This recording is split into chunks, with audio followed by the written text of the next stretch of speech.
You're listening to Wes, Way Out West, on demand. Content from Town Square Media's 99.9 KEKB in Grand Junction, Colorado.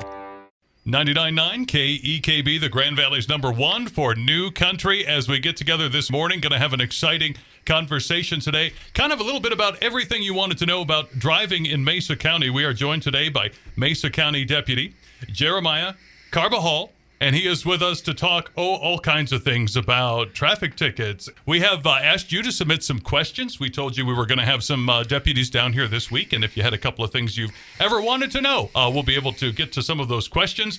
We will talk a little bit about common traffic laws that people break in Grand Junction, some places where you may get a speeding ticket and ways to avoid it, ways to avoid getting parking tickets in Grand Junction, and I'm sure we're going to hear some interesting stories along the way from Deputy Carbajol. Now, if I could ask you, Deputy, how did you get to be employed by the Mesa County Sheriff's Deputy's Office, and what brought you kind of to where you are now with that position? Sure. So I've been employed by the Mesa County Sheriff's Office since June of 2022, so a little over, or not quite a year, excuse me. And I got here by laterally transferring from the Colorado State Patrol. I worked for the Colorado State Patrol for approximately 10 years, joined the State Patrol in, July of 2011, but just saw the opportunity to be here. That seems like a great place to work. The Sheriff's Office is highly recommended. The culture there is probably the best culture in policing that I've experienced. Nice. So it's very good. Are you from Colorado originally, or? Not originally, Where's no, sir. home? I grew up in South Carolina. Anywhere near Myrtle Beach? No, more toward the center. I used to live in Myrtle Beach ages ago, but Columbia is where I grew up. Yes, sir, toward the center of the state. But been to Myrtle Beach when it was cold, so that was not much fun. You never stop hearing motorcycles. Oh. Around the clock. So what? Then you ended up here in Colorado and in Mesa County, and for the last year you've been able to see our community and help the folks here. And what is it like for you? What's the best part about working in Mesa County?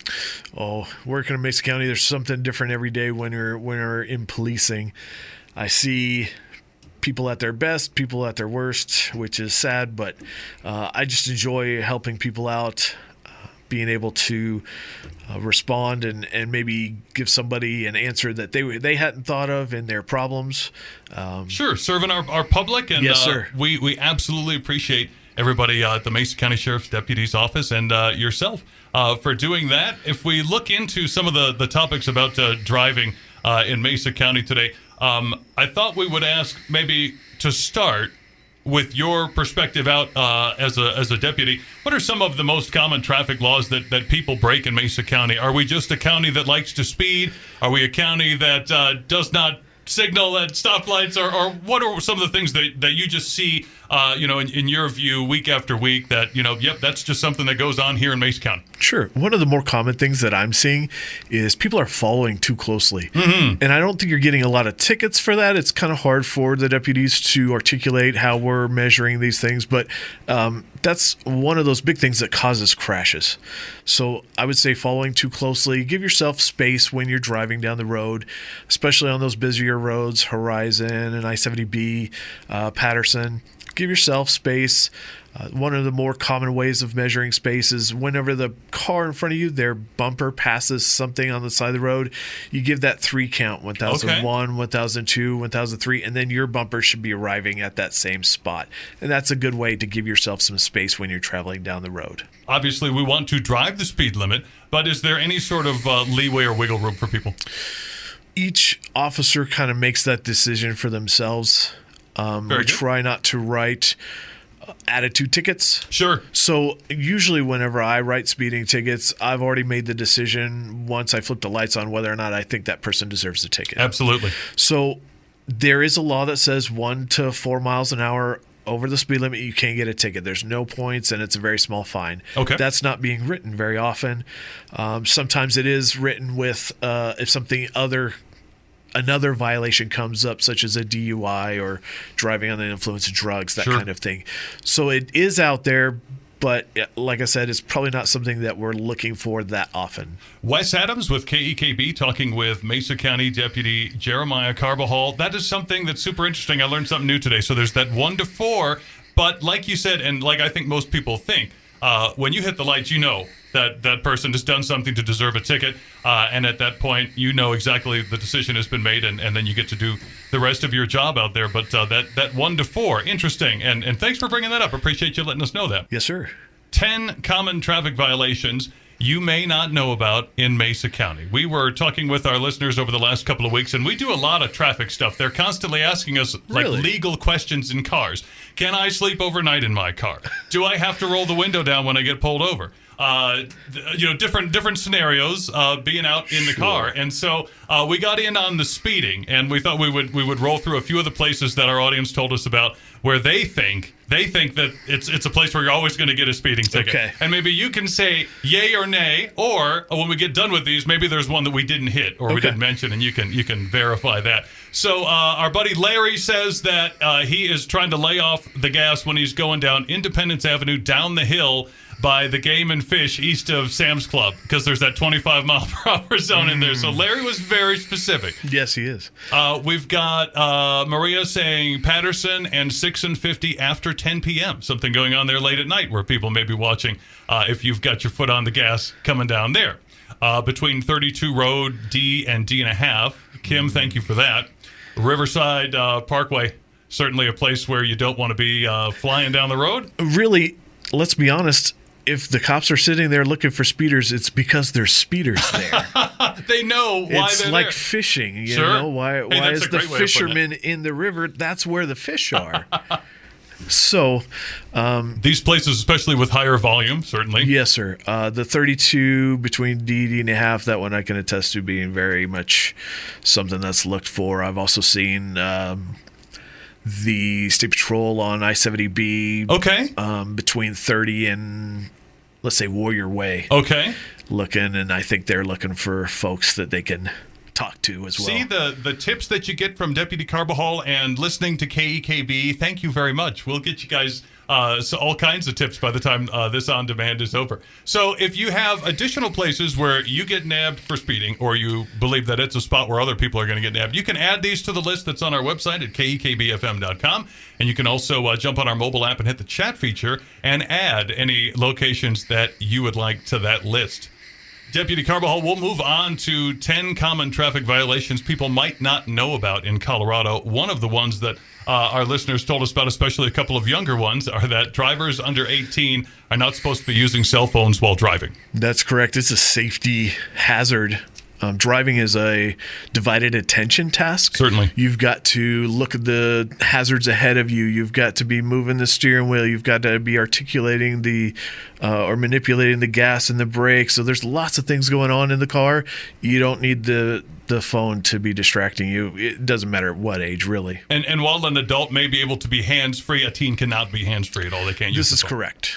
That's correct. It is illegal to wear those awesome earbuds and headphones while you are driving. Okay, partially true. Yes, please clarify for You us. can have one ear. Oh, really? You can have one If in. you have one earbud in, the way I've read the law, that's perfectly How acceptable. about that? But you cannot have both ears covered with Correct. headphones. And again, a safety hazard. Let's say an ambulance is trying to get somewhere and you can't hear because you've got your audiobook going in your ears. My audio, but my Kindle. Yes. So The situation with merging, as a few people were talking about with us, merging into traffic encouraged, but if it's so tight that you had to slow everybody else down, it's kind of bad on you with the way that merge took place. when you're merging, you are responsible for yielding to the traffic that's already in those lanes that you're trying to get into. So definitely try and plan ahead. I understand that there are busier spots that are not going to really allow for that sometimes. Definitely turn No on a merge signal. allowed. Yeah, wave to people. Sometimes that helps. Certainly. So merging is definitely difficult. How about this one? You don't hear about it all that often. A downhill vehicle has to yield to the vehicle going up a hill. This is mostly a mountain highway driving type of a law that has to do with probably roads that are a little bit closer together. What thinking about like Land's Indy End? Pass. Land's End would be, any place where you're going up. Oh my gosh. up I these hope hills. you don't come into somebody going the opposite way. Right, scary. But yeah, you want to yield to that downhill traffic. Uphill traffic has the right of way because they're trying to keep their momentum going up. So they can go up without rolling backwards down the hill. Correct. Yes. The 3-second distance rule.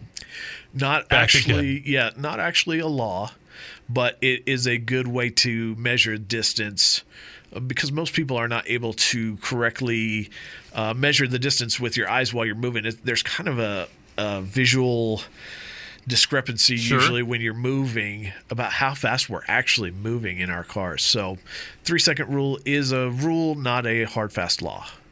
The tailgating Class A, you don't need that. So keep your 3 seconds top of mind when you're driving. Another one on here, you have to stop before the white crosswalk, not on it, when you are coming up to a light. A little bit more on that one? So there's usually a stop bar, that solid white bar that would be right in front of the crosswalk. The crosswalk's for the pedestrians. Indeed. You are required by law to stop behind the stop bar. Before you get to that big stop bar. Well, don't put your wheels on it. Don't put your wheels on it. Is what I would say. Good tip there. You can go through yellows, but if it turns red, you're in violation. Maybe some clarity there. If you are in the intersection when it turns red, is that something in Mesa County that people could get a violation for? I think that's kind of the accepted rule is once you're in the intersection, you're kind of safe. If I'm on the other side of the intersection and my light is green and you're just now going through the intersection, I'm probably going to give you some attention. There we go. Let's talk a little bit about number 9 on our list. You agreed to a breath or blood test when you got your license, the express consent law in Colorado. Yes, sir. Colorado Express Consent Law says that when a peace officer has probable cause to believe that you may have been driving while under the influence of drugs or alcohol or both, you have already expressed your consent to giving a chemical test. That test could be blood or breath. It's usually up to the driver. Sometimes it's up to the officer if they know, let's say that their breath machine is down, then they can only offer blood because that's not an option to do the breath machine. Or if they suspect drugs, we don't yet have a breath type of machine that would be able to measure, like say marijuana even. So sometimes they only offer blood.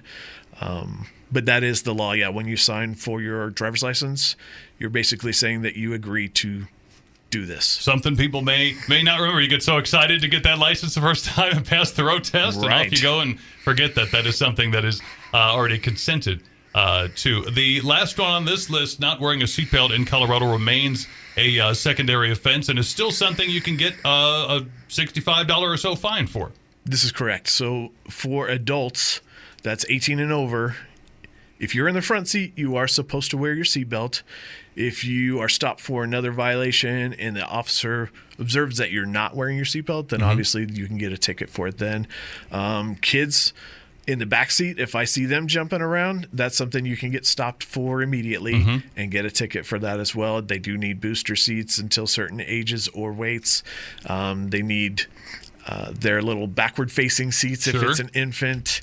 How do you feel people, and just your experience, and this is obviously not the case for everyone, but do you feel we're pretty good about car seats in Mesa County and people making sure that kids are buckled up correctly and in the right car seat? I have not written a whole lot of those tickets, so I think... That's good. Yes, that is the case as far as I've seen. Yes, sir. Let's move on to some common car mistakes that can get you a ticket in Colorado. And when we say mistakes, we mean maintenance mistakes. So I decided to do something to my car. It's awesome. And oops, I got out on the road, and now I'm getting a ticket for one of these things.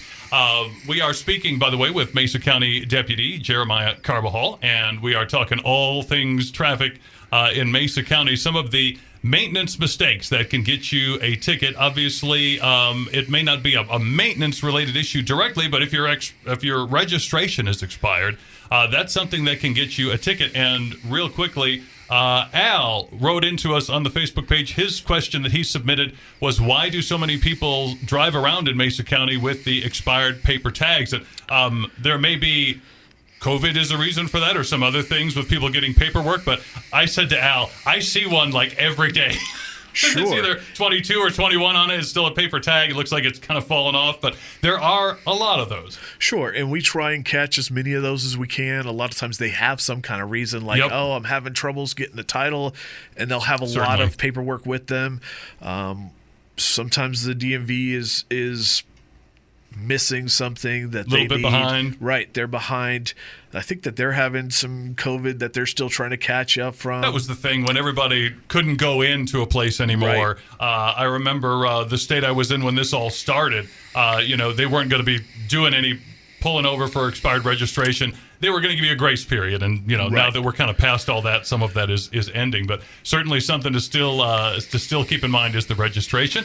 One of the things I thought was really interesting when we were looking at maintenance mistakes was that overly tinted windows is one of the most expensive tickets you can get in Colorado. Correct. I mean, just crazy, from anywhere from $500 to $5,000 for overly tinted windows on the Class B, if that's correct. I believe it is. So tint is, again, another safety issue. Sure. If you can't see out, especially if you got them so dark that you got to roll them down at night just to see, gosh, yep. it's a safety issue. So then it's also officer safety. When we pull those cars over, we can't see what's going on inside. We don't know what's going on. A lot of times we'll ask people to roll those windows down before we even approach the vehicle. But yes, that is your safety and our safety. And I believe I've heard that said before at places that offer tinting. If you get pulled over and these are on your windows, you should lower them all when they approach your vehicle to speak to you, not just, the driver's side and then all the rest of them are super dark. That's a great way to probably make both parties a little bit more nervous than they need to be when someone's Correct. being pulled over. How about making the mistake of overloading your vehicle? Have you ever run into somebody that's just got, the Jed Clampett car and everything in it? Or Sometimes that does happen. And one of the things to remember, I mean, we have a lot of trucks, farm trucks that go down the road with hay stacked up super high and off the sides. It can't be passing that mirror on the left side. That's right. The mirror on the left side is required, and you've got to be able to see what's going on, mostly because you can kind of gauge to look to make merges and left turns. And if they're sticking out any further than that, you might clip them on something and Correct. a passing vehicle or a sign when you're turning. Right. That's really interesting. Keeping in mind the mirrors, and that's about your border with either side of the vehicle as far as it being overloaded. Burned out headlights. Doggone it. Sometimes we don't notice that they're burned out, but that's something that is a mistake that can get you a ticket. It can, and a lot of times we're stopping cars at night and then we're looking beyond that initial stop for those DUI drivers. So you may get a ticket, you may not get a ticket. The more respectful you are, the easier the traffic stop will go, and the quicker, Certainly. more likely it'll go. Oh, I didn't know, or yeah, I found out last night that the light's out. Okay. just went out. Those guys. It does happen. It does. But certainly, just be straight, and they'll help you fix that problem. Something else that is a maintenance mistake: exhaust modifications. We want big loud, and we got too loud, and that is something. Do you see a lot of that out here in Mesa County? I don't feel like I hear a lot of that like I did in some other places I've lived, but maybe I'm wrong.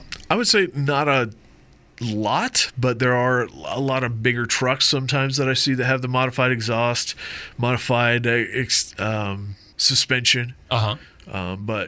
And then sometimes the little racer cars that they want to make them look fast and sound cool, those I do see some with the There's modified exhaust. No space between the bottom of that car and the ground. I don't know. Yeah, that's the one. Defective vehicles could also be the tire treads are just bald. That's no good. We get a little bit of rain here once in a while, and that your car will be sliding all over. We get a little bit of snow once in a while, and your car will be sliding all over. That causes crashes. So get those tires replaced when they need to be. No side mirrors, no rear view mirror. That's potentially something that could also get you a ticket.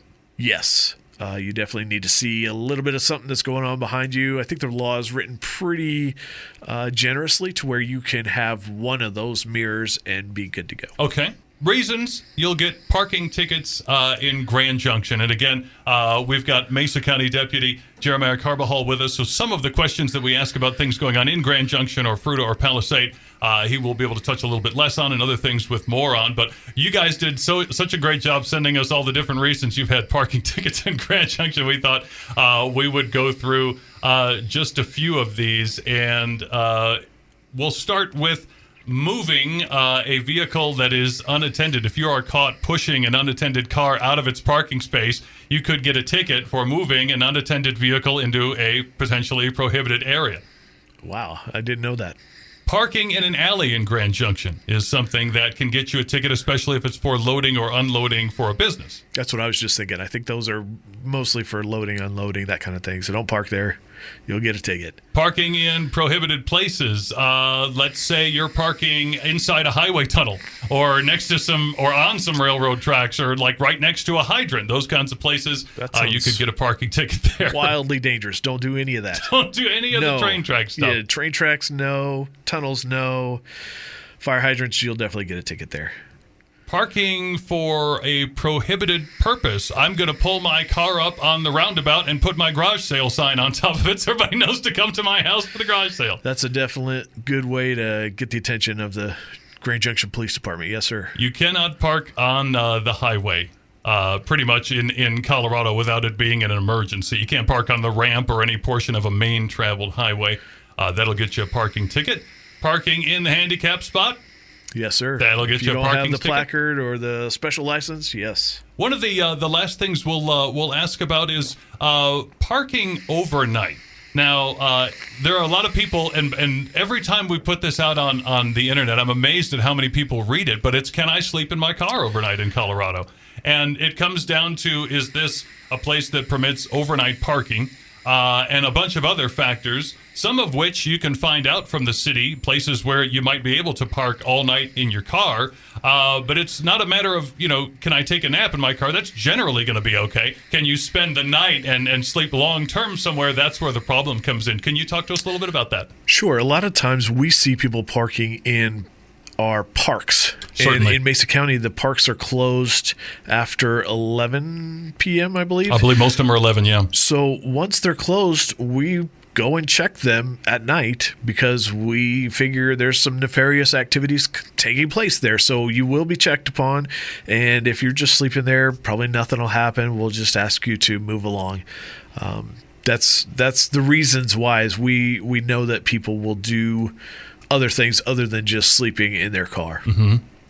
All kinds of interesting stuff on our app and website today. We've talked about traffic violations. We've talked about parking tickets. We've talked about maintenance mistakes that could get you into some trouble and get you a ticket. But it's just great to know, Deputy Carbajol, that we've got people like yourself who are out here to help the citizens of Mesa County and to take care of us and keep us safe. And just hearing some of your feedback on some of these issues today, I feel like we learned a lot, and people will enjoy listening to this on demand and being able to go back and check all these things that we've got on our app and website that sometimes are top of mind and other times we forget all about the fact that the hay is sticking out over the side mirrors, and that could be something that could get us in trouble. Appreciate your service, sir, and everybody at Mesa County, and thank you so much for visiting with us today. I appreciate it. I do want to do one plug for the Mesa County. Their website has a new feature where you can report traffic problems and potholes yourself, so that you do not have to go through calling your county commissioner. You can put a photo on there. You can put the exact place. Let's say you have that one pothole in your neighborhood where you are just fed up with it. Go on the Mesa County website. You scroll down, it says, I want to, it's got a little ... and it says, I want to report. And you click on the little report link, and there at the bottom it says traffic or road conditions. And you can go through there and report potholes, report speeders, whatever your heart desires. That way, if there's a maintenance issue that needs to be addressed, they can address it, because sometimes they don't know about some of these things that are out there in the county or on some of the roads that maybe we don't travel on all the time. That is awesome. Can you give the address one more time on the website? It's going to be mesacounty.us. Mesacounty.us. I was trying to type it just as fast as you were on your phone. Boy, you're fast. I had it pulled up just in case it came up. You can now go down to report road conditions, and they let you submit photos and information of what you saw. Real handy stuff. Thank you so much for that. Yes, sir. All right. Well, we are thrilled to have you in here today, and thank you for your time, and stay safe out there, and we hope to have you back again. Sounds good. Let's get a ride-along going.